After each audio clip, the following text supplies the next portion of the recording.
or have another print disability which makes reading, holding a book, or turning a page difficult or impossible. The content is copyrighted by the respective publishers. For more information, please visit us on the web at nfradioreading.org. Hello, this is Corrine, and for the next hour, I'll be reading from the July 27th, 2026 issue of the Wall Street Journal on the Niagara Frontier Radio Reading Service. Thank you for joining us today.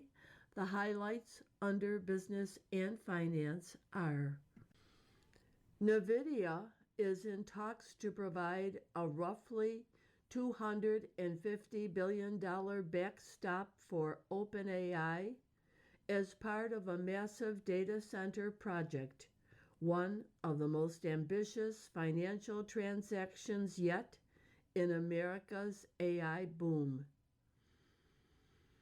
United Airlines, hunting for a mega deal, last year approached Delta about a merger that would have combined the two most valuable U.S. carriers.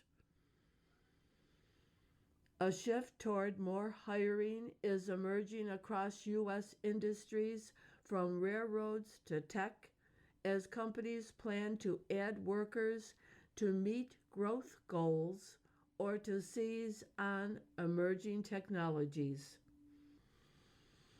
Stocks face major tests this week, from tech earnings and the Fed's interest rate decision, against a backdrop of notable declines over the previous 2 weeks. David Fox, who helped build Kirkland and Ellis into a top law firm, now sees artificial intelligence as the profession's future. A surge in popularity of Hasbro's Magic card game has bucked the trend of declining sales of traditional toys, energizing the company. Spirits maker Sazerac sent a letter to a group of Brown for Man shareholders asking them to reconsider a $15 billion buyout offer that was rebuffed. Elon Musk's tunneling startup, The Boring Company, is in talks to raise new funding that would value it at around $20 billion. More businesses are transferring claims to tariff refunds they might be due as they grow concerned that payouts may not, in fact, appear. Now for the key articles under the worldwide section. Trump put off an escalation of his military campaign against Iran amid efforts to revive diplomacy to open the Strait of Hormuz and a debate over the impact of declining munitions stocks.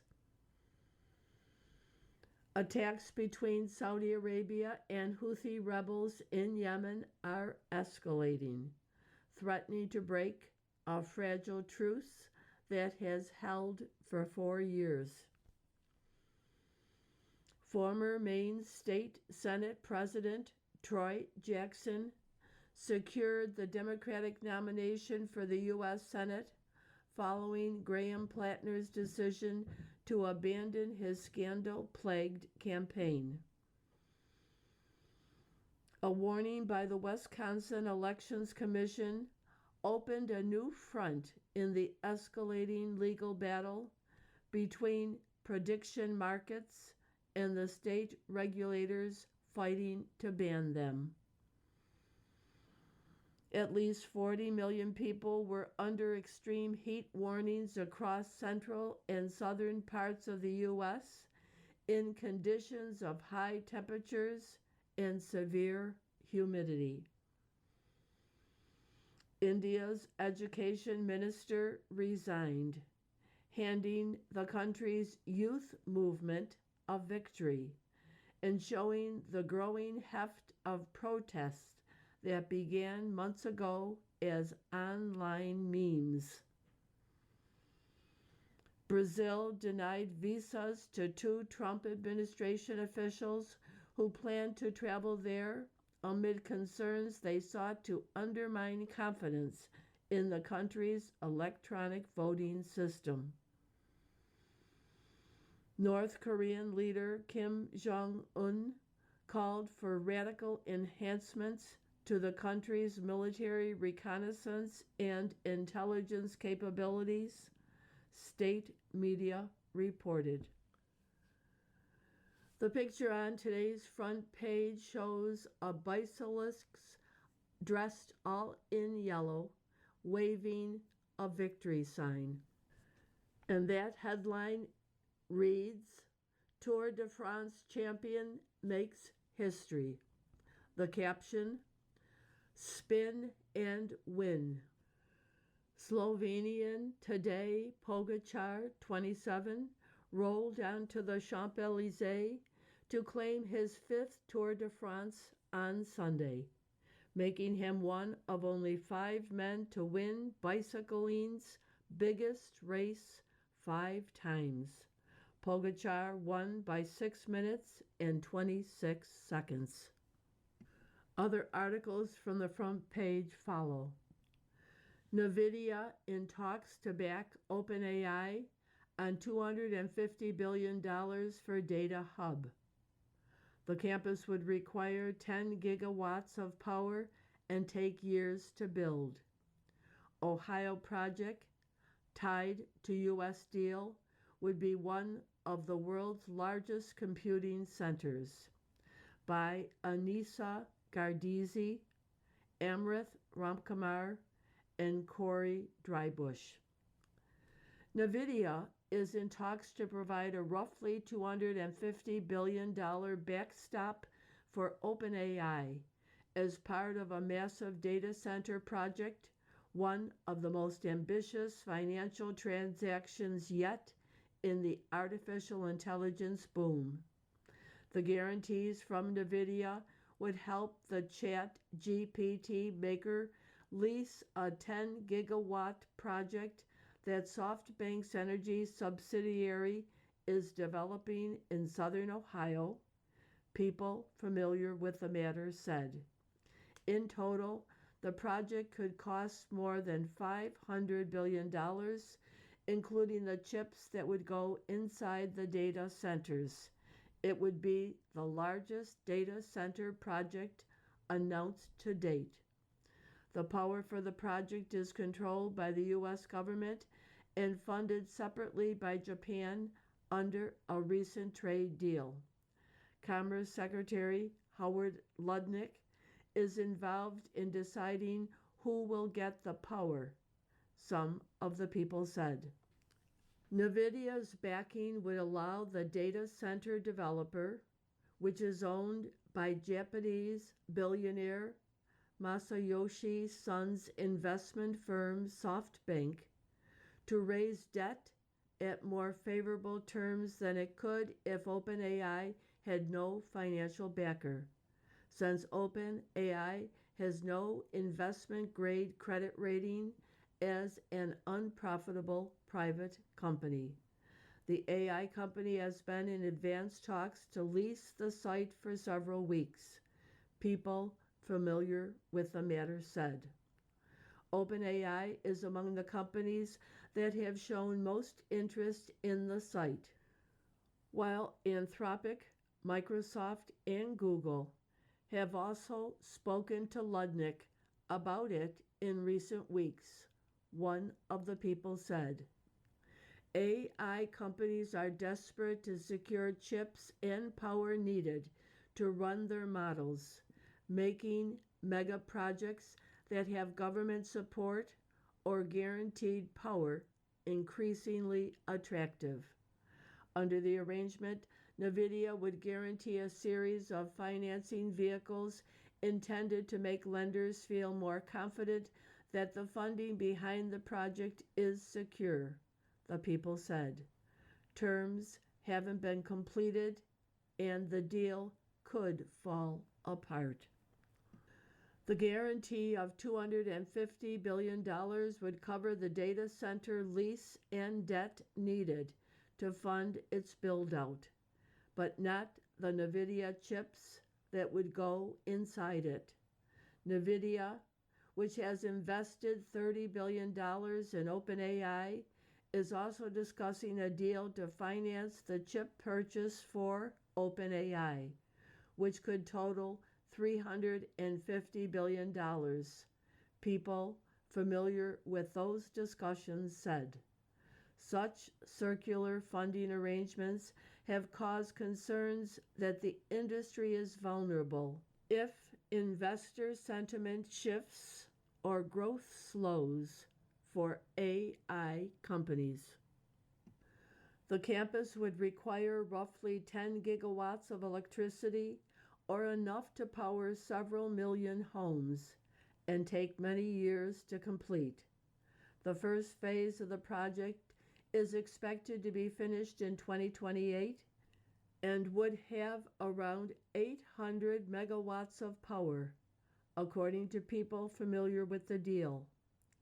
Ludnick and the Trump administration also have a lot riding on the Ohio project. As part of its commitment to invest in the U.S.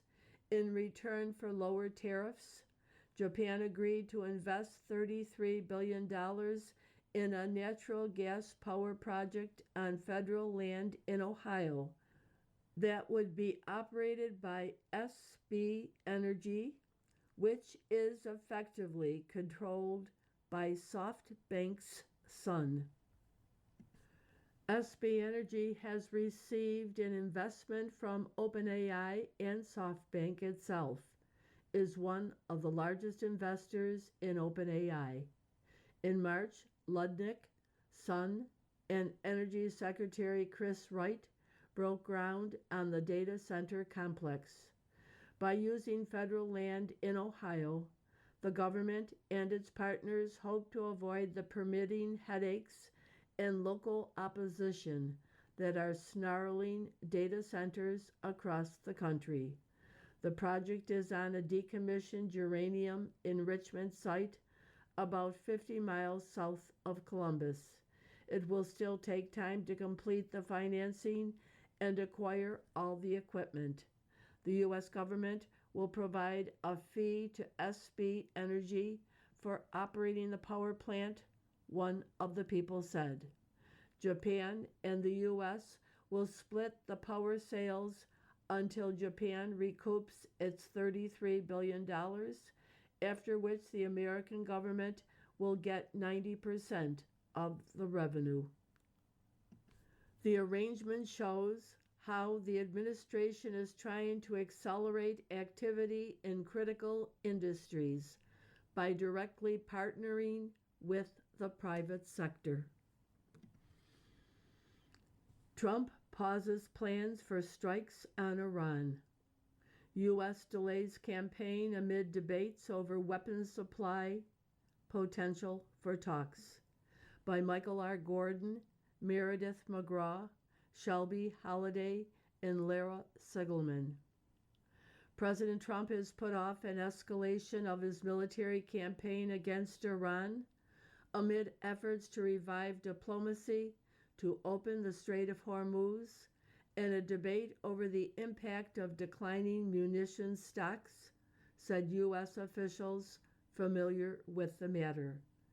The U.S. military has been poised Friday to launch a series of strikes against Iran, which could have lasted up to 2 weeks, the officials said. But the operation was delayed so diplomacy could proceed, and as officials discussed the effects of a major attack could have on U.S.'s shrinking stocks of Patriot and other air defense interceptors. The president could still order an attack, officials said, noting that the situation remains fluid. The White House has been informed of the declining inventories of air defense interceptors by General Dan Kane, the chairman of the Joint Chiefs of Staff, officials added. The issue is a concern for Kane, who believes the low inventories wouldn't preclude a resumption of major combat operations against Iran, but would add to the risk, the officials added. You are listening to a reading of articles and features from the Wall Street Journal on the Niagara Frontier Radio Reading Service. Chatbots answer perilous queries. AI models know how to make biological weapons. Some will teach you. By Georgia Wells and Amrith Ramkumar. After OpenAI enhanced the brain power of its chatbot last summer, hundreds of users worldwide began asking it how to make and deploy biological weapons and poisons. The models, operating largely free of U.S. government restrictions, patiently answered, issuing step-by-step instructions described by company employees as simple enough for a high school biology student to follow. Biology and terrorism experts later reviewed the exchanges for ChatGPT and judged some as deadly accurate, said people familiar with the matter. Most queries were about concocting poisons, according to OpenAI. OpenAI banned these and other user accounts that asked about how to make poisons and biological weapons, but it didn't alert law enforcement officials. The U.S. has no federal laws requiring AI companies to either restrict or disclose queries about making weapons or formulating plans that pose a safety threat. The absence of mandated safeguards coincides with a rise in queries from users asking AI models how to kill en masse and chatbots responding with credible plans for mass casualty attacks, according to current and former employees at the major AI labs, including OpenAI, as well as policy advisors and researchers who study biological weapons.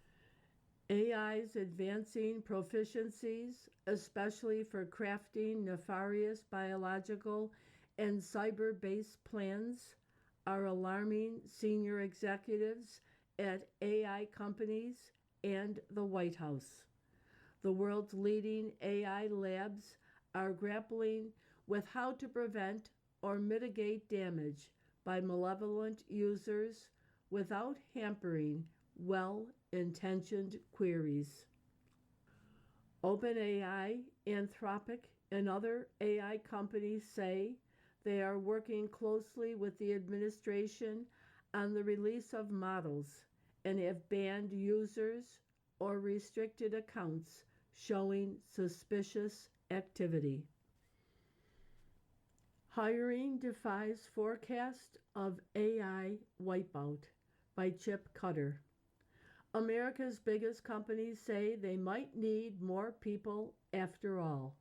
For months, major employers treated hiring as an expensive last resort. Now, a shift is emerging across industries.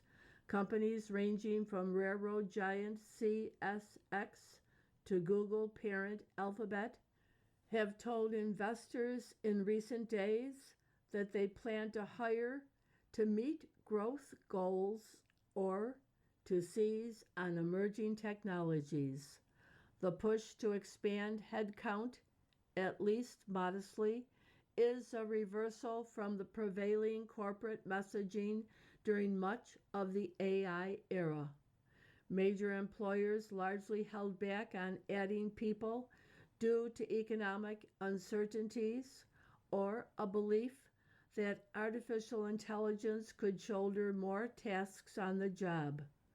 But some executives say the cost and limitations of AI now demand that more people be added, Others want to hire people back following layoffs. United approached Delta about a merger by Allison Sider and Andrew Tangell.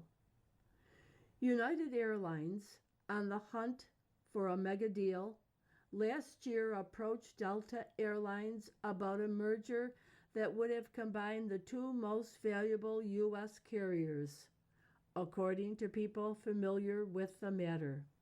As part of the pitch, United Chief Executive Scott Kirby made a call to Delta CEO Ed Bastian, some of the people said.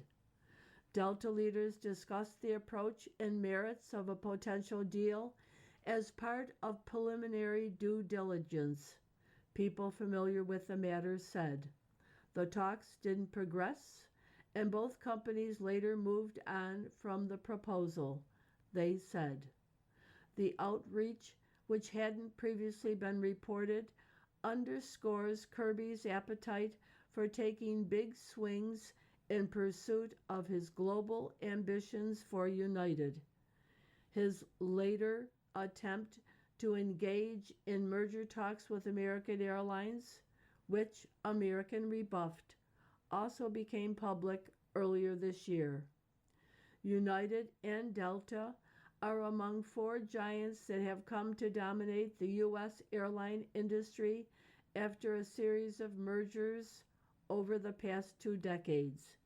Industry officials have long believed that any merger between those carriers would be impossible because of antitrust concerns.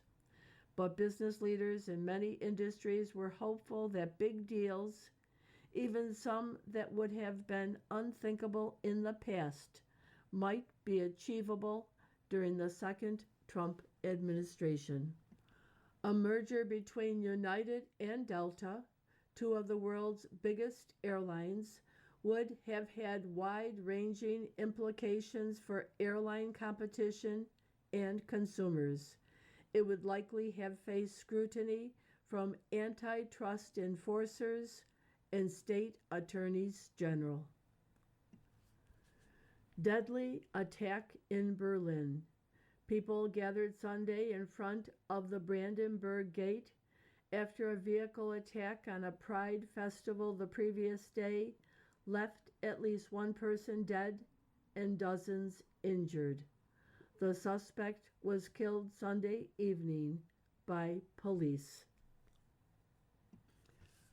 A mystery consumes a golf course. Who turned the grass orange?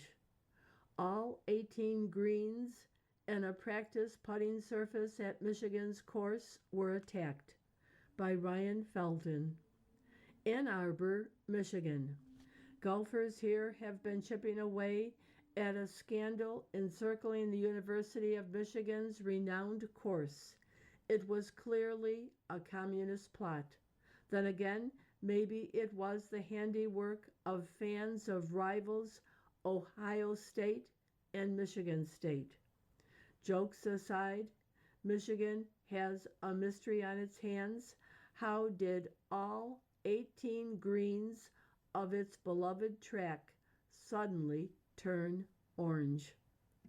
The damage was severe enough that the course temporarily reduced rates for non-university affiliated golfers, according to Michigan staff. The university suspects foul play and said its Division of Public Safety and Security had been dispatched to investigate. No additional details were provided. Leaving the front page, Saudi truce with Yemen weakens further. Back and forth strikes test energy markets as Tehran widens influence on the region. By Filiz Solomon and Salah El-Batati. Attacks between Saudi Arabia and Houthi rebels in Yemen are escalating, threatening to break a fragile truce that has held for 4 years. A return to all-out war between the Saudis and the Iran-backed militant group would heap more pressure on global energy markets already strained by the U.S.-Israeli war on Iran and Tehran's retaliatory chokehold on the Strait of Hormuz. It could also bring catastrophic consequences to the people of Yemen, where famine took hold when the country's civil war was at its peak. Riyadh has calibrated its responses as the Houthis test their limits, but experts on the conflict say they see little room for de-escalation. The militants are under growing economic pressure, which they blame on a Saudi-enforced blockade of Yemen ports and airspace. Meanwhile, Iran is taking advantage of the situation to inflict pain on the kingdom without attacking it directly. Iran is fanning the flames of this conflict, that's without question. But the Houthis tend to do things when it makes sense for them, said Alison Miner, a former U.S. official on Middle East policy, now at the Atlantic Council think tank. I think we're very close to a resumption of all-out war. I'm not seeing an off-ramp right now. Kim Jong-un is upgrading North Korean spy network by Dashil Yoon. Seoul. Kim Jong-un wants his spies to up their game. North Korea is believed to have pulled off some notable intelligence feats over the years.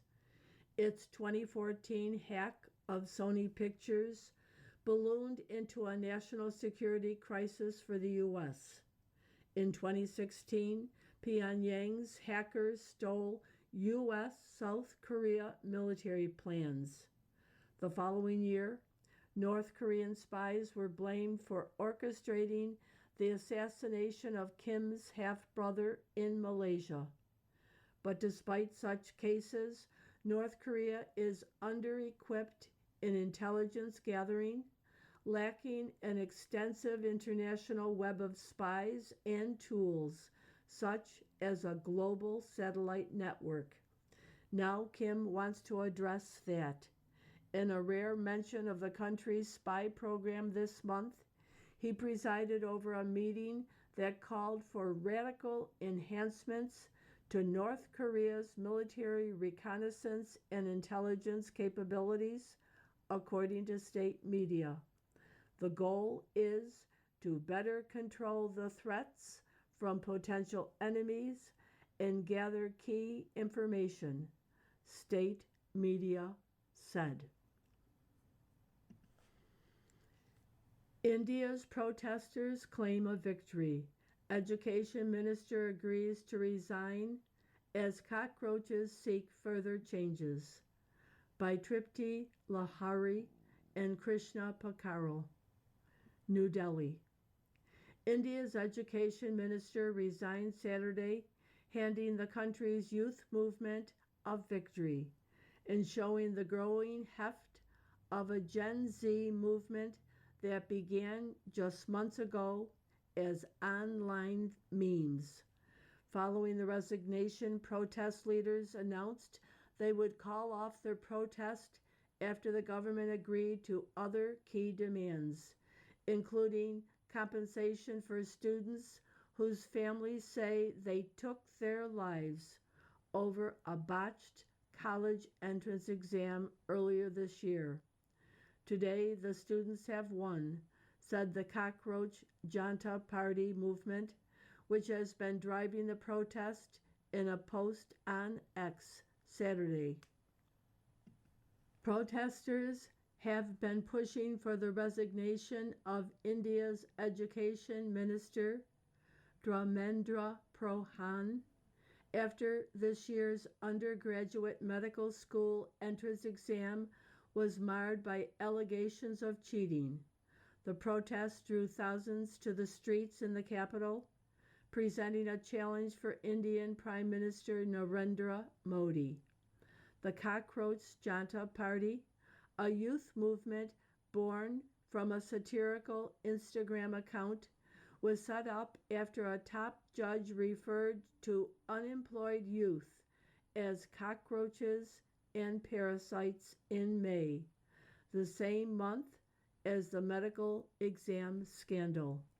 In a social media post from his hospital bed, 59-year-old activist Sonen Wanchuk, who helped to garner support for the movement with a 26-day hunger strike, posted a picture of himself making a victory sign. He ended his fast on Friday after talks with key government officials in a signal that concessions were coming. A representative for the youth movement said Saturday that protesters presented the government with proposals to reform education and examinations. They said that they will meet to discuss them in a month. The government has also agreed not to pursue police action against protesters, the Cockroach Janta Party said in a social media post. You are listening to a reading of articles and features from the Wall Street Journal on the Niagara Frontier Radio Reading Service. From the editorial page, Abolish the Senate, says the DSA. Democratic Socialists want to remove barriers to radical change. The Democratic Socialists of America are gaining strength in the Democratic Party, so it behooves voters to know what they do with political power.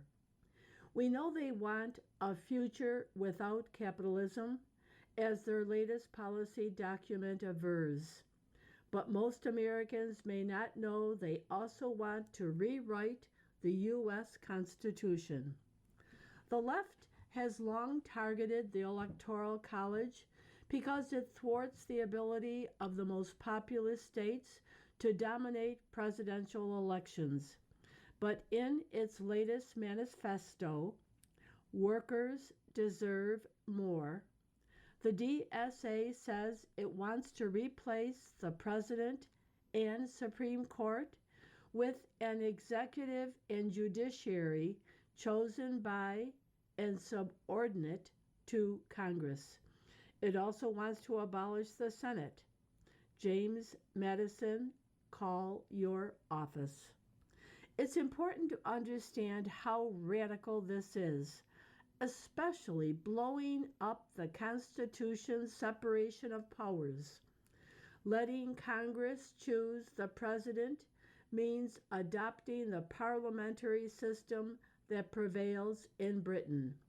It would essentially remove the presidential veto power that the founders designed as a check on the legislative passions of the day.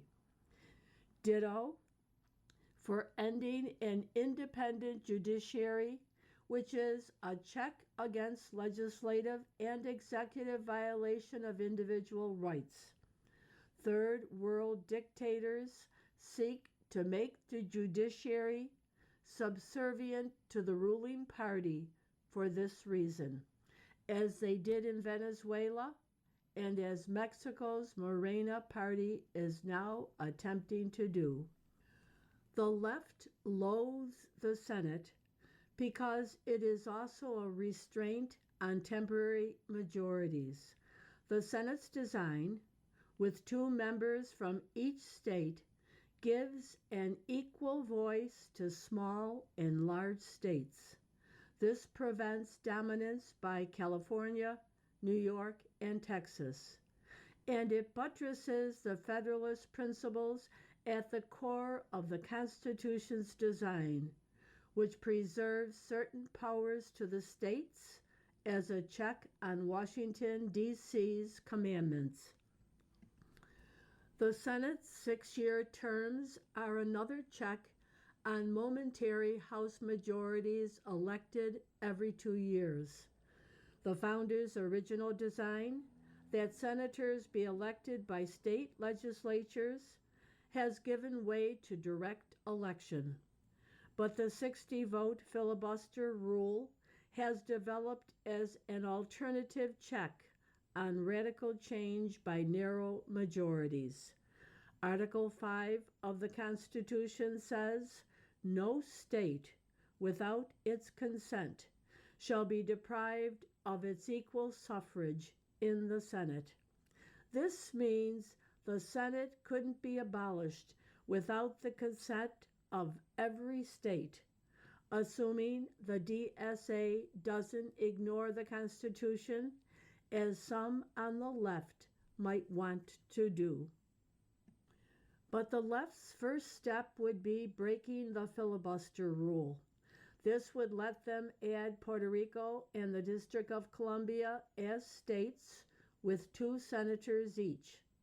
They would also have the votes to restructure the Supreme Court, as Senate Democrats are already promising.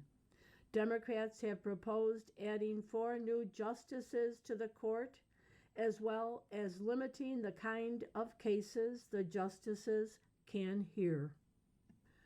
The common denominator in all of these DSA proposals is eliminating barriers to rapid radical change. The socialists want a single branch legislature that can sweep into power in a single election, dominate the president, and neuter the judiciary as a check on that power. With those checks gone, they can impose their agenda that will be nearly impossible to undo. The job of Republicans now, and Democrats who have the guts, is to educate the country about this agenda, not by doing what President Trump does and call them communist. That general attack won't resonate with young people who don't know what communism is.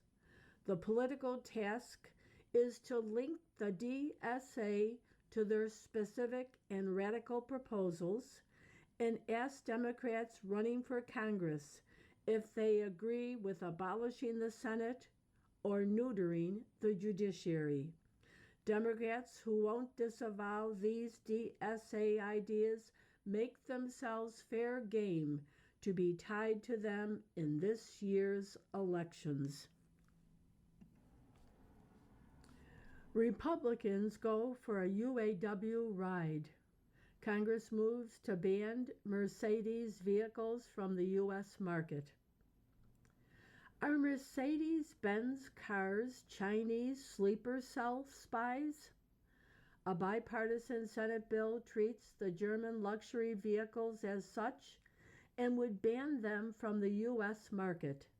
This is political rent-seeking in the guise of national security. The Senate Commerce Committee last week advanced a bill that would codify and expand Commerce Department restrictions on Chinese connected software in cars. This is a national security concern, but self-serving union and corporate interest have hijacked the bill. Most new cars are equipped with software that connects to the internet and scoops up data. This can include location data as well as audio and video recorded inside a car. Manufacturers and their software partners use these internet-connected systems to help drivers, say, by warning about road hazards ahead. It's not paranoid to worry that adversaries could exploit these systems. The Associated Press reported in 2018 that China had required electric vehicle markets operating in that country, including foreign-owned companies like Tesla, to transmit real-time data on drivers for government monitoring. Such concerns spurred the Biden administration to ban the sale of connected vehicles if their manufacturers or software are controlled by Chinese entities. The regulation provides a process for manufacturers to appeal a ban and mitigate security concerns. The Trump team last month barred new cars from EV maker Polestar, majority owned by the Chinese Zhejiang Geely Holding Company Group and its founder, from the U.S. market. Volvo, which has the same majority owner, won an exemption for unspecified reasons. While political favoritism could bias national security reviews, the Senate bill is more problematic. It would ban manufacturers from selling cars in the U.S. if Chinese investors own more than 15% of shares, unless they get a waiver from regulators. It would also prohibit connected software and hardware, such as battery packs, if they are supplied by Chinese companies or Chinese entities hold more than a 25% equity stake in their developers. The first threshold targets Mercedes, which has two passive Chinese shareholders that together own 19.7% of shares. Commerce Committee Chair Ted Cruz says General Motors pushed for this threshold to hamstring a competitor for its Cadillac model. The United Auto Workers also wants to punish Mercedes for opposing the union at its plant in Alabama. Mercedes employs some 7,500 workers in Alabama and South Carolina. This spring, it announced a $4 billion investment at its Alabama plant. The Senate bill would kill these jobs and investment, yet it has drawn 32 co-sponsors, including 25 Republicans. As Mr. Cruz mused during the hearing, why do Republicans want to harm GOP-led states? GOP proponents note the bill is supported by U.S. auto companies and workers, by which they mean the UAW, but that betrays its rent-seeking motivation. The House Select Committee on China, which is pushing a companion bill, recently sideswiped Mercedes for opposing the legislation. Quote, all Americans should be watching as this German-based, Chinese-owned company tries to tell U.S. lawmakers how to set the rules for our own country. The real question is why Republicans are carrying water for the UAW, which almost exclusively backs Democrats.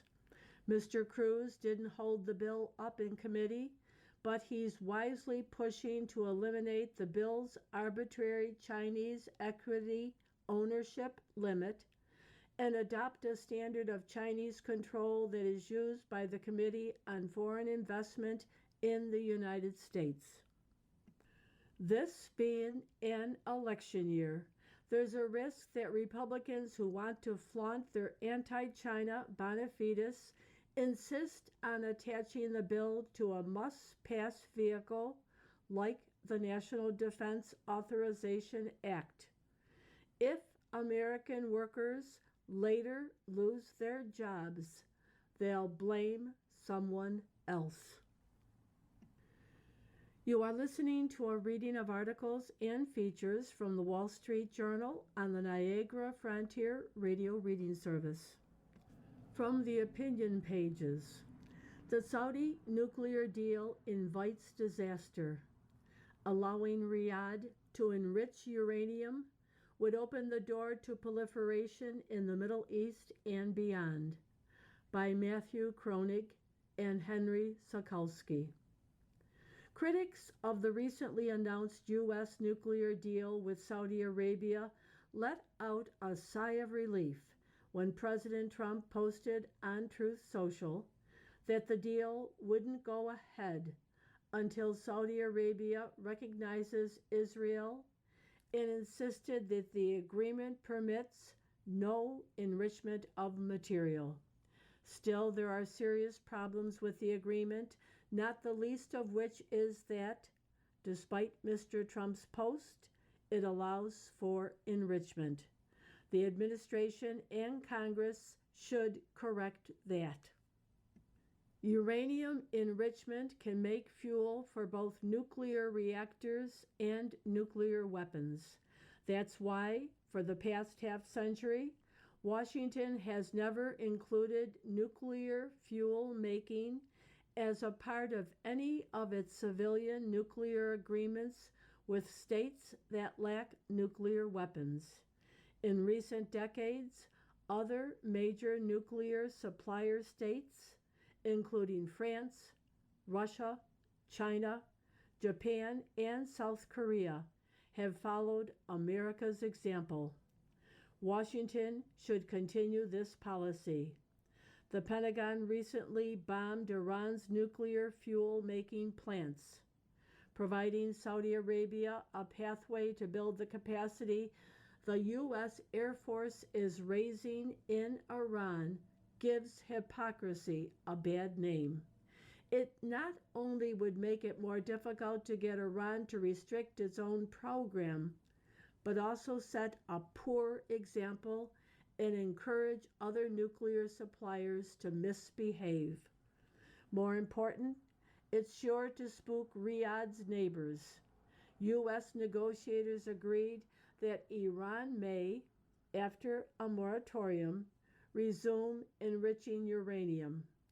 The U.S.-Saudi deal allows a similar privilege to Riyadh. The U.S. got the United Arab Emirates to agree to forego making nuclear fuel with the caveat that if Washington afforded any neighbor more generous terms, the UAE could renegotiate. Then there are Egypt and Turkey, both building large nuclear plants. U.S. diplomats asked both to forswear making nuclear fuel. Both refused. The Saudi deal, in short, could pour proliferation kerosene on these states' smoldering nuclear ambitions. Energy Secretary Christopher Wright insists the opposite. He says this deal will uphold the highest standards of nuclear safety and nonproliferation. In fact, it represents a new low. The agreement doesn't require Riyadh to adopt the International Atomic Energy Agency's model inspections under what's known as the Additional Protocol. These inspections allow short notice visits at any time, anywhere. 144 states have already adopted the Additional Protocol. Saudi Arabia has refused. The fear is that it might want to hide something. The Energy Department is quick to insist that it will black box any nuclear fuel-making plant in Saudi Arabia to prevent military diversions. That is magical thinking. No such box has ever been developed, nor has it been explained publicly. That's because it doesn't exist. Saudi nationals couldn't be kept clear of a large nuclear fuel-making plant in Saudi territory. At a minimum, construction and operation of such a black box plant would make it far more difficult to detect Saudi efforts to build a covert facility, possibly with the assistance of its nuclear-armed ally, Pakistan. And black boxing can never protect against sovereign Saudi seizure of what's in the box. Fortunately, the reported deal contains an escape clause. It doesn't promise the immediate transfer of uranium enriched technology. Rather, it pledges a 2-year study into the concept. But it doesn't take 2 years to figure out that this is a bad idea. Washington shouldn't be in the business of transferring nuclear bomb making capability to Saudi Arabia or any other country. To make sure it doesn't, Mr. Trump, who relishes getting the best bargain, should renegotiate the deal. Alternatively, Mr. Trump could simply decline to send this bad deal to Congress. If he sends it anyway, lawmakers need to hold hearings and legislate to condition its implementation of making it right. Mr. Kronig is a professor of government and foreign service at Georgetown, a senior fellow at the Atlantic Council, and author of Exploring the Bomb: Technology Transfer and the Spread of Nuclear Weapons.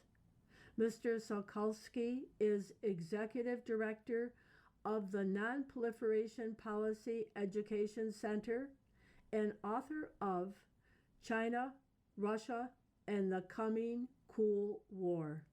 He served as the Pentagon's Deputy for Non-Proliferation Policy 1989 to 93.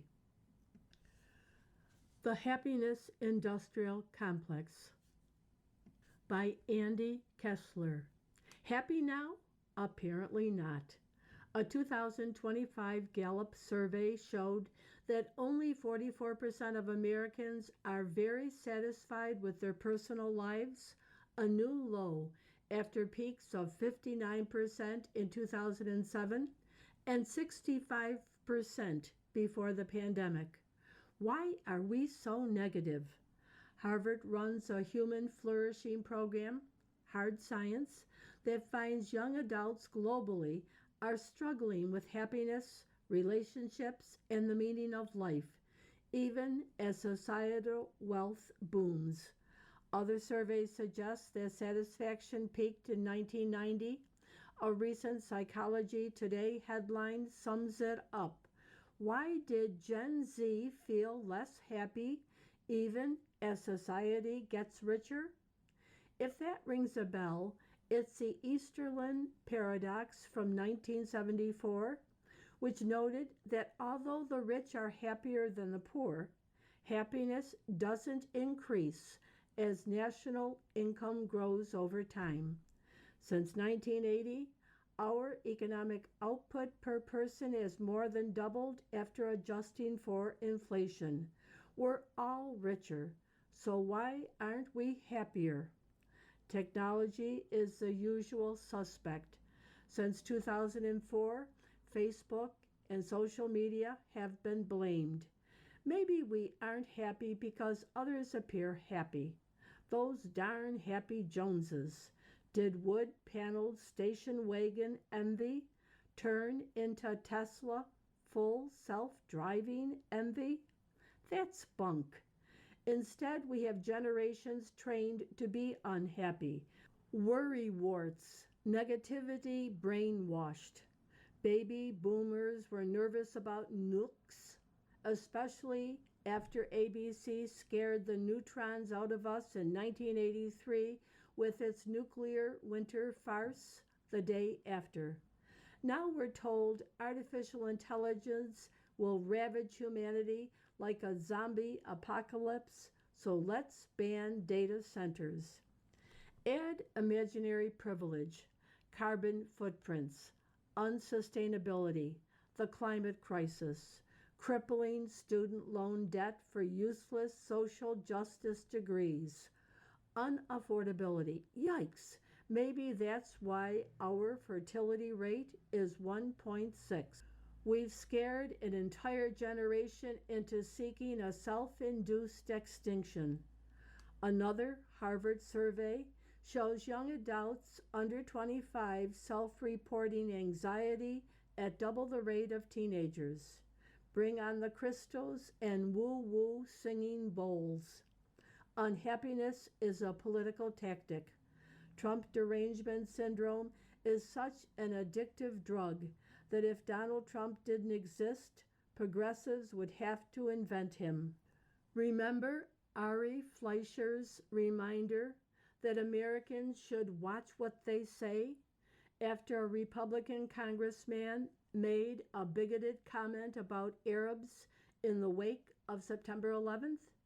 Many words are now taboo, and there's an entire new anxiety-inducing vocabulary: unhoused, undocumented, unequal, unbelievable.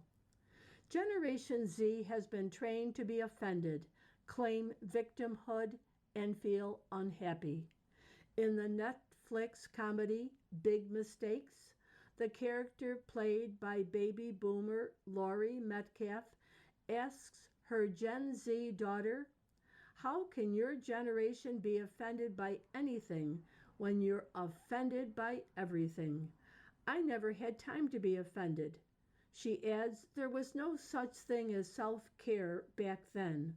A strong woman was every woman who got the job done and had a minute at the end of the day for a glass of red wine."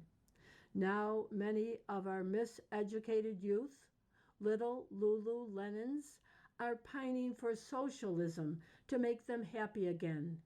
The joke's on them. Were the Soviet proletariat happy? Sure, until the vodka ran out. No matter the happiness heroes wearing Bernie beanies, Zoran Mandani and his chosen flunkies have arrived promising freebies. Socialism is a fool's paradise. I doubt the Easterlin paradox is true, finding happiness in economics. Most paradoxes are flawed and prove nothing. Plus, there's a measurement problem. How can you even gauge unquantifiable happiness? It depends on the respondent's mood when asked, and even the questions, "Are you happy?" versus "What makes you happy?" Best to ignore happiness surveys like the World Happiness Report or mushy indexes like gross national happiness. It seems like there's a happiness industrial complex raising expectations. Happy hour, happy meal, happy camper, happy as a clam, happy trails, happy wife, happy life.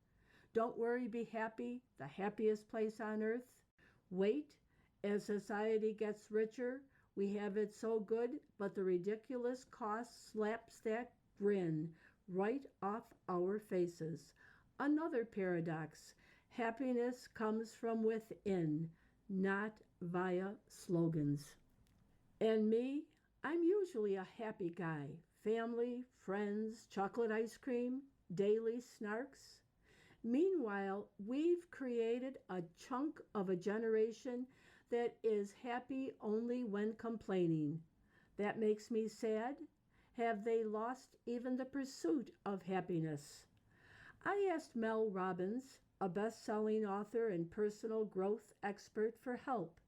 She told me, I boil happiness down to let them and let me. The more you spend trying to control what you can't, the less happy you become. Stop controlling others' behavior and put your energy back where happiness is actually created, in your own choices, your own relationships, and your own life. Yes, ignore the obsessively negative Nickies and Debbie Downers and be your own happiness pursuing mirth maker. And stop answering